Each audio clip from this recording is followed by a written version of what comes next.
소쿨국장의 소리내어 읽거나 눈을 감고 듣기 코너입니다. 오늘은 조선 후기의 저작물 청구야담에서 이야기의 얼개를 가져왔습니다. 지혜로운 여인이 자기의 눈썰미를 믿고 주위에서 얼간이라고 비웃는 사람을 남편으로 선택하여 조선판 인간 승리를 일구는 이야기입니다. 어제 전편에 이어서 오늘은 후편입니다. 구독과 좋아요 부탁드립니다.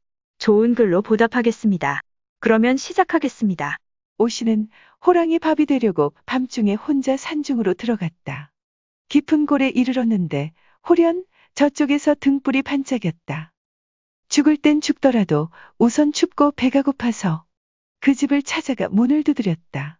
어떤 노파가 문을 열고 나와서 말했다. 어서 들어오세요. 어쩌다가 이 깊은 밤, 이렇게 깊은 산골에 오시게 되었나요? 살갑게 맞이해주고는 들어가 밥상을 내어왔는데 노파의 접대가 은근했다. 오씨는 마지막으로 가지고 있던 바지와 치마를 고마움에 대한 표시로 밥값 대신 그녀에게 주었다. 할멈이 무척 기뻐하며 그 자리에서 옷을 갈아입어 보고는 백배 사례를 드렸다. 상에 놓인 나물이 인삼인 것을 본 오씨가 물었다. 이 나물은 어디서 얻었나요? 가까운 곳에 도라지 밭이 있어 매번 캐와서 무쳐 먹지요. 캐다 놓은 것이 있나요? 할멈이 수십 단을 보여주었는데 모두가 인삼이었다. 작은 것은 손가락만 하고 큰 것은 발목만 했다. 문 밖에서 짐 부리는 소리가 갑자기 들리자 노파가 말했다. 우리 아이가 왔네요. 저희는 태어났을 때 양겨드랑이에 작은 날개 쭉지가 돋아 있었지요. 가끔 천정까지 날아가기도 했답니다. 아이 아비가 쇠꼬챙이를 달궈서 짖었지만 날개는 다시 돋아났지요. 자라면서 힘이 세상에 비길 데 없이 커졌답니다. 이야기 속에 등장하는 천하장사 같았어요.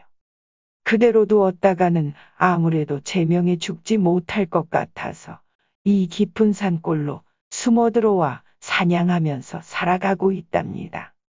아이아비는 오래전에 세상을 뜨고 이제 제 곁에는 저희 혼자만 남았답니다. 노파가 아들을 향해 말했다. 귀한 손님이 오셨으니 들어와 절을 올려라. 손님께서 내게 치마와 바지를 주셔서 몸을 가리게 되었으니 진실로 은인이시다.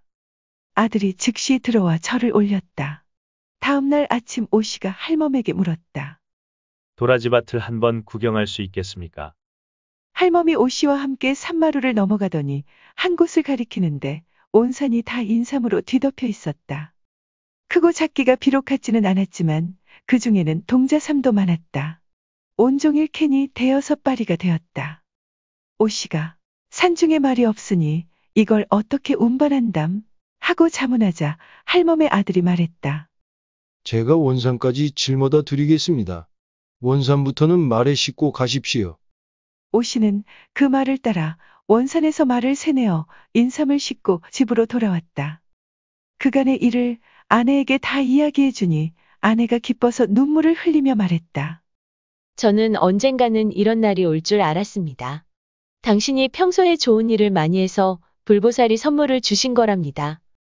당신이 오늘 돌아오신 것도 역시 우연이 아닙니다. 내일이 대감님 회갑이지요. 조정의 공경들이 모두 모일 텐데 그때 당신이 절을 올리면 인연이 좋은 쪽으로 뻗어나가겠지요. 다음 날 아침 아내가 굵은 것으로 인삼 5뿌리를 골라 대감께 바치며 말했다. 소인의 지아비가 행상을 나갔다가 이 물건을 얻어왔기에 대감님께 바치옵니다. 재상이 크게 기뻐하며 오씨를 불러오게 하였다. 아내는 미리 마련해둔 사립과 천릭을 착용하고 들어가게 했다. 재상이 물었다. 이게 무슨 복장인가? 소인이 몇 해 전에 묵과에 급제했는데 장사로 생업을 삼은 까닭에 홍패를 숨겨두고 대감께는 미처 여쭙지 못했습니다. 그 옷을 입으니 신수가 훤한 것이 인제 와서 보니 보통 인물이 아니었구나. 이윽고 조정의 공경이 차차 도착하여 인삼을 보고는 물었다. 이런 희귀한 물건을 대감 혼자서만 맛볼 수 있습니까? 우리에게도 한 뿌리 줘보시오. 얻은 게 이것뿐인데 어찌 나눠드릴 수 있겠습니까? 오 씨가 옆에 있다가 말했다. 소인 행장에 인삼이 조금 남아 있습니다. 약수 하나마 조금씩 나눠드려 성의를 표할까 합니다. 오 씨가 오신 손님들에게 인삼을 3뿌리씩 바치니 모두 역시 크게 기뻐하면서 재상에게 물었다. 저 덕 있는 젊은 군자는 누구인가요? 제가 옆에 두고 아끼는 여종의 남편이지요. 피부쟁이라고 얕보시면 안 됩니다. 저래봬도 신분이 향족인데다 무과 출신입니다. 여러 공경이 다투어 말했다. 대감댁종의 남편으로 저만한 무변이 아직 조사한 자리도 못했다니 이거야말로 대감 책임이 아닌가요? 저 사람이 무과에 급제한 걸 나도 오늘에야 알았소이다. 날이 저물자 손님들은 모두 흡족한 마음으로 흩어졌다. 오 씨는 인삼을 팔아서 수십만 전을 얻었다. 어느 날 아내가 말했다. 여보, 당신이 인삼을 가져와서 우리가 부자가 된 것은 모두 산골에 살던 모자의 도움이었습니다. 물론 그 사람들은 인삼을 도라지로 알고 있었습니다마는 그렇다고 해서 우리가 모른 척하는 것은 사람이 도리가 아니지요. 그러니 당신이 가서 두 사람을 한양으로 데리고 오셔요. 할머니는 제가 어머니처럼 모시고 아들은 동생처럼 돌볼게요. 오 씨는 부인의 말이 옳다 여기고 여러 가지 옷과 살림에 필요한 생필품 등을 수레에 잔뜩 싣고 북도로 갔다. 가서 모자를 만나 한양으로 가서 같이 살기를 청했으나 응하지 않았다. 노파가 정색하고 말했다. 제 아들은 어릴 때부터 산에서만 살아서 저잣거리에 가서는 견뎌내지 못합니다. 또 행여나 가서 산다고 하더라도 아들이 가진 용력 때문에 남의 눈에 띄어서 반드시 비명행사하고 말 것입니다. 손님, 지금 우리가 사는 세상이 영웅호거를 제대로 대접해주는 세상입니까? 저는 그런 세상이 아니라고 생각합니다. 조금만 자기네하고 다르거나 자기들보다 잘났으면 이리 때처럼 달려들어 풍비박산하려고 드는 세상입니다. 우리 모자는 그냥 여기서 나물 먹고 물 마시면서 살랍니다. 이제 손님께서 떠나시면 이 집을 불태우고 더 깊은 산중으로 들어갈 것입니다. 그러니 다시는 찾아오지 마십시오. 아무리 간청해도 응하지 않아 오 씨는 그냥 돌아올 수밖에 없었다. 여러 공경이 서로 끌어주고 밀어주어 얼마 안 가서 오 씨는 무겸선전관 벼슬을 받았다. 오 씨는 무관으로 북변 땅 육진에서 근무하다가 여진족과 싸워 큰 공을 세웠는데 그 공으로 아내가 속량되었다.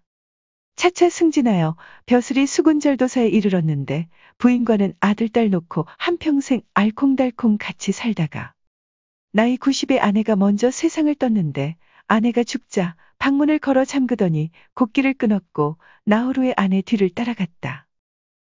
들어주셔서 고맙습니다. 용어 설명에 올리겠습니다. 동자삼은 어린아이 모양의 산삼입니다. 사립은 명주실로 싸개를 해서 만든 머리에 쓰는 갓입니다. 천릭은 무관의 정식 복장이고 초사는 처음으로 벼슬길에 오르는 것을 말합니다. 저잣거리는 가게가 쭉 늘어서 있는 거리를 말합니다. 여기서는 우리가 사는 세상을 지칭합니다. 풍비박산은 바람의 모든 것이 사방으로 날아 흩어진다는 의미입니다. 무겸선전관은 무관과 선전관을 겸직하는 벼슬입니다.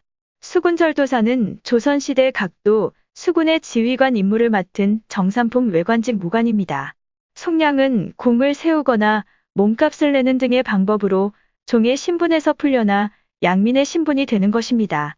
곡기는 곡식으로 만든 음식을 말합니다. 여기서 곡기를 끊다라는 말은 죽을 작정으로 일부러 음식을 먹지 아니하는 것을 말합니다. 참고 문헌 및 출처 설명 올리겠습니다. 이강옥 교수가 번역한 청구야담의 이야기 중에서 지혜로운 여종, 남편을 골라 큰 보물을 얻다가 모본입니다. 누리집 한국콘텐츠진흥원, 문화콘텐츠닷컴의 기사, 그리고 누리집 한국민속 대백과사전과 한국학중앙연구원의 사진도 빌렸습니다. 그리고 조선시대 화가 김홍도, 신윤복, 김준곤 그리고 정선의 그림 몇 점도 빌렸습니다. 또 위키백과와 나무위키의 기사와 사진도 빌렸습니다. 수호쿨극장입니다. 다음 주 토요일에 뵙겠습니다. 다음에 뵐 때까지 안녕히 계십시오. 고맙습니다.